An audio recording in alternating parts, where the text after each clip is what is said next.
Apo Island was a fishing village with a serious problem.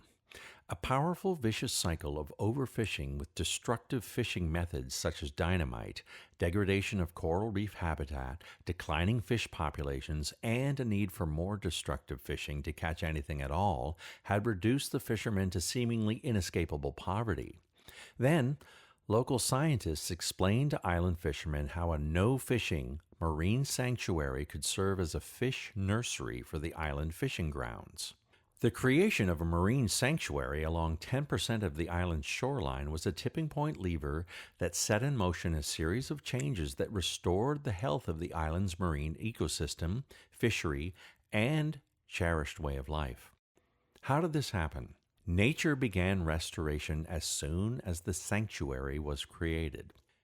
Damaged coral began to heal and fish numbers increased, reinforcing the community's commitment to protecting the sanctuary, strengthening the implementation of no fishing in the sanctuary, and leading to further restoration of coral and fish populations. This circular chain of effects was a virtuous cycle that propelled restoration. Within 2 years, the fish population in the sanctuary had increased so much that fish were overflowing into surrounding fishing areas. Inspired by success, the Apo Island community launched a bold management program for its fishing grounds around the island.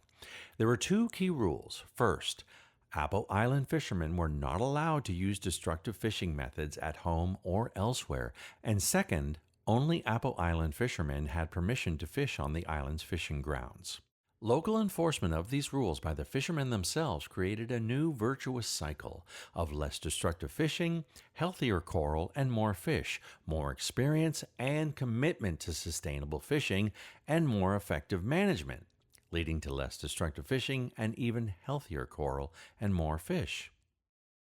And there was another virtuous cycle in which the management program provided experience and knowledge that led to insights for more effective management. All of these virtuous cycles combined to reinforce each other with enough force to overpower the vicious cycle that had previously been driving the decline of the marine ecosystem and fishery, reversing that vicious cycle by setting the island's marine ecosystem and fishery on a firm path toward restoration.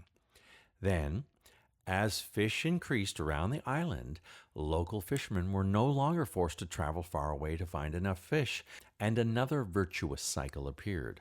Fishing locally, where they had to live with the consequences of their fishing practices, reinforced the fishermen's motivation for sustainable fishing and their commitment to the island's management program, resulting in less destructive fishing and a local culture of not overfishing, which in turn led to healthier coral and more fish. And there was still more. Apo Island's thriving coral reefs and colorful fish attracted tourism.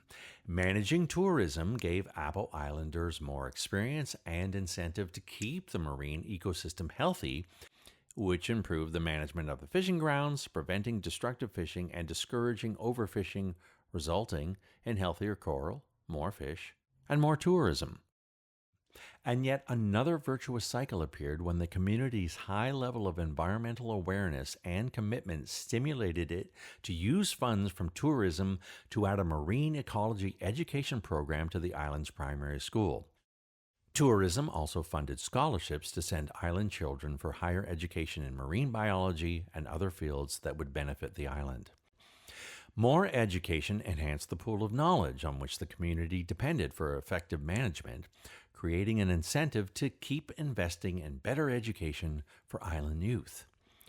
All of the virtuous cycles combine to reinforce each other with enough force to restore a healthy marine ecosystem, fishery, and community, and lock in the gains.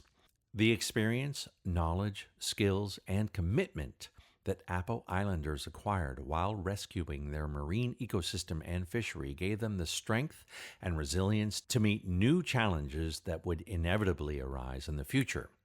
Apo Island's success inspired the creation of about 2,000 marine sanctuaries around the Philippines, most of which are still thriving today.